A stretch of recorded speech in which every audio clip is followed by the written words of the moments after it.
Statistics say 26% of parents die within the first 10 years of losing a child to violence. 92% of marriages fail. And those are some very real statistics, but we have to be very intentional about living and staying together. So mothers, I'm saying it starts with us.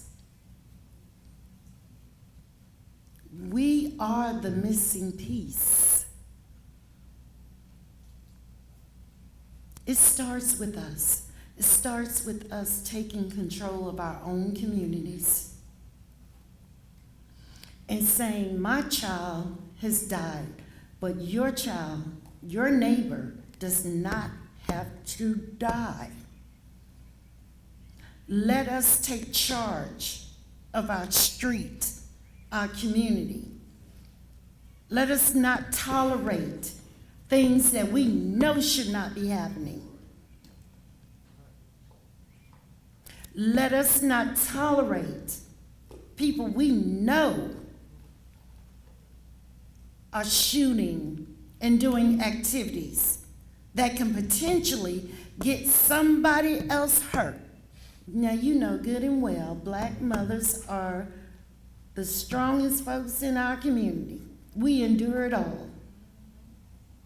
And if we're still standing after burying a child, there ain't nothing you can tell me. Nothing you can tell me. There's nothing they can tell you, because you've gone through the worst thing that life can offer, and you're still standing. So here, I want you all to take a stand. Come on.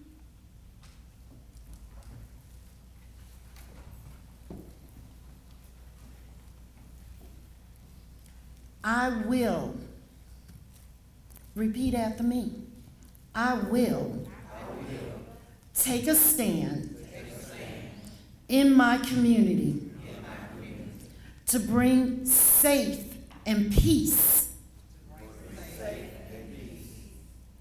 to all that live there. I can tell you that defunding the police is not the answer. The answer is making sure that we have the right law enforcement officers on the street that care about our communities, that understand serving and protecting, understanding not using the badge as a means to take advantage of people, and making sure that the first time they don't see you is when you're coming with the lights flashing. Sometime when you serving a beat, and I've never been an officer, but my dad, who just passed, well, long time, was in the high rank with Birmingham, and one of the things he would always say is that we can't make a case, my office can't make a case to prosecute unless we get information from the law enforcement officer on the street and the detectives that's on the street. So how does that happen? There's trust has to be involved, right? The only way you can build trust is you know Miss Betty Sue, who lives in the third house in the yellow house. And Miss Betty Sue knows who you are. That way, those individuals say, hey, that officer, he all right. Let's just tell him he needs to know what's going on. But if there's no community policing and they don't know you and you don't know them, there's no trust. So I think just resources and the way you approach law enforcement and having the right people in the cars caring about our community, because I'm gonna end it on this. You respond differently when you care about something. And when the community cares about you because they know you, they respond to you differently. And when you care about the community because you know them, you respond differently. And I think that makes a better police department and a safer community. Okay, not trying to get off the subject. I'm just telling my story from my post-traumatic stress disorder and my major depression that caused me to lose my hair across the top because I done had a heart attack at the age of 44 2 years ago. So I take hard medicine. I take blood pressure medicine. Have to wear my little wig. I'm just keeping it.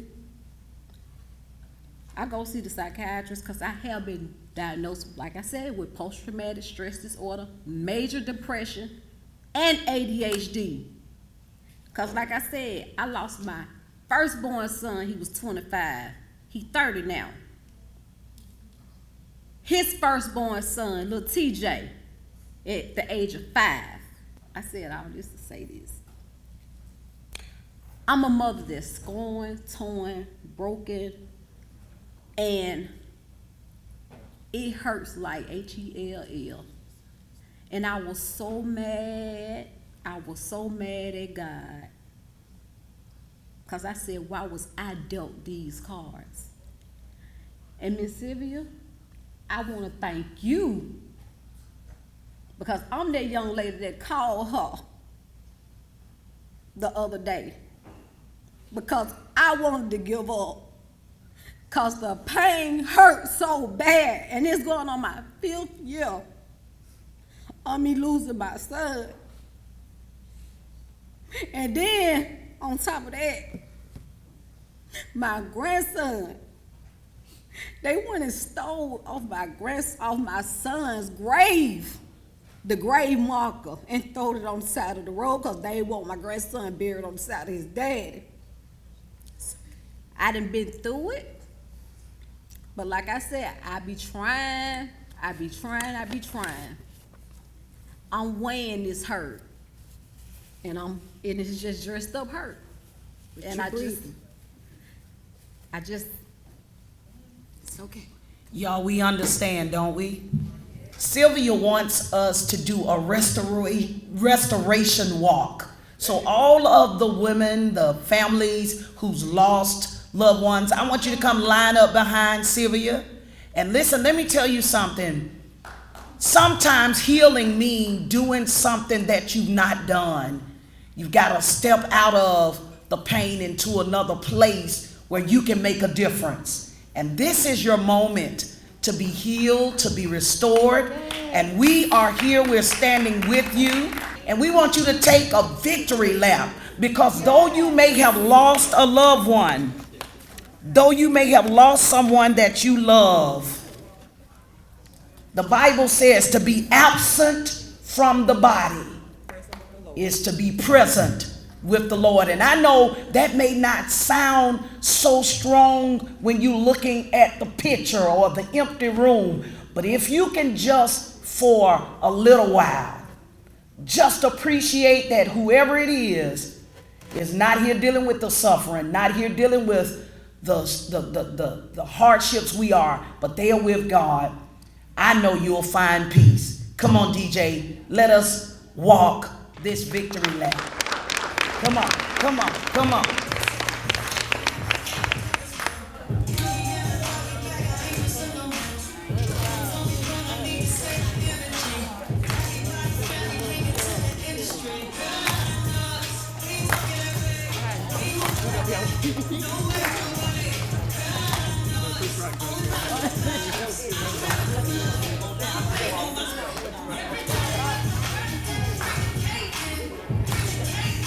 Walking for freedom and peace.